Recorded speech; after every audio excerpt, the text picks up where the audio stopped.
Assalamualaikum Sobat Gizi. Ketemu lagi di bagian kedua. Bagaimana cara cepat input data pemantauan pertumbuhan ke dalam EPPGWM.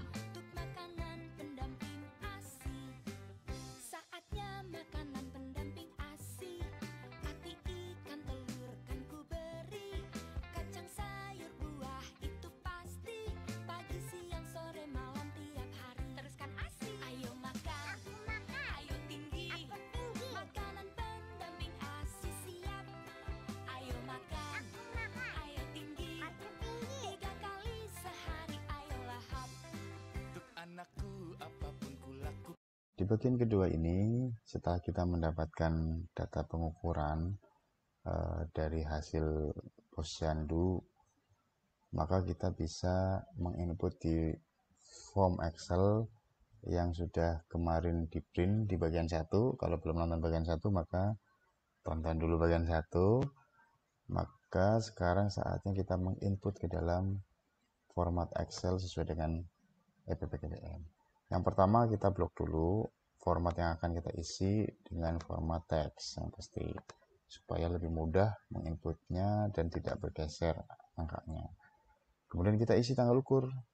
Nah, tanggal ukur ini tidak boleh lebih dari tanggal entry. Artinya kalau sekarang ini saya buat video ini tanggal 24 Juli, maka tanggal ukur tidak boleh lebih dari tanggal 24 Juli.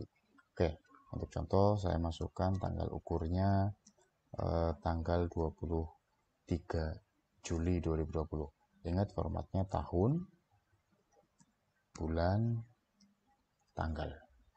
Oke, kita kalau banyak ratusan maka kita bisa copy saja.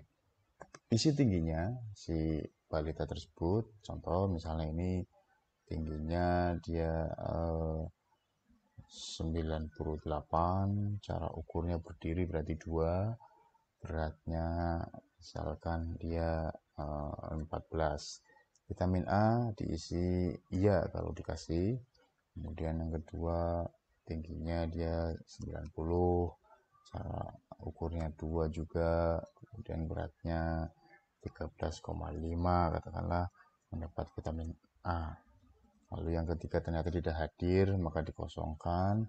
Selanjutnya yang lain ini beratnya 96, cara ukurnya 2 juga, kemudian beratnya 15, dikasih vitamin A juga.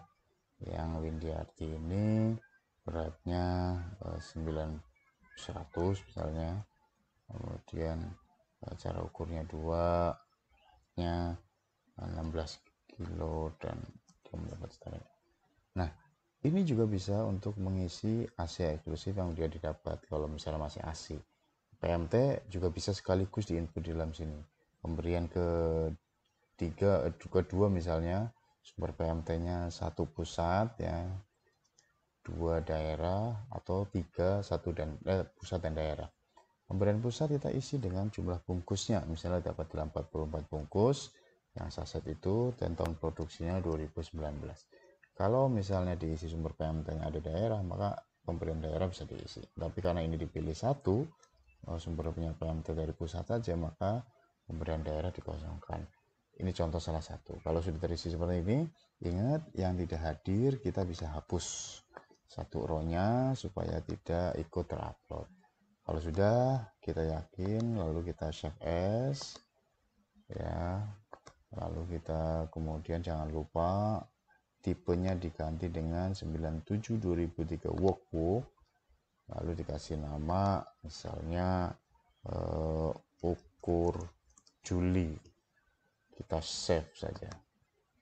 Nah, kalau filenya sudah siap, maka kita bisa masuk ke EPPGWM untuk masuk ke menu impor pengukuran. Nah, di menu impor pengukuran ini kita bisa, kalau Pusmas otomatis nanti bisa terisi sampai ke Puskesmas. Kita lihat kecamatannya kemarin, Pusmasnya, desa, lalu posyandunya, kemudian kita pilih filenya, atau choose file, atau unggah, atau browse file ya, tergantung laptop masing-masing. Nah ini maaf, Kalau misalnya sudah bisa, kita tinggal upload 1, 2, selesai. Dan ini berhasil, Bapak Ibu sekalian. Nah, sekarang kita cek ya, kita bisa lock nicknya, kemudian kita Ctrl C atau copy, close. Kita coba cek di daftar balita, pakai filter bisa dengan mengkopikan nicknya di sini, lalu kita cari data, apakah sudah masuk, kita lihat di pertumbuhan, berat badannya apakah sudah masuk. Nah, ini dia pengukuran Juli sudah masuk dan nilainya bagus. Grafiknya bagaimana? Ah, kelihatan dia di sini. Oke, saya kira itu. Terima kasih banyak. Selamat mencoba dan sukses selalu. Terima kasih. Jangan lupa like, bagikan, and subscribe YouTube ini. Terima kasih.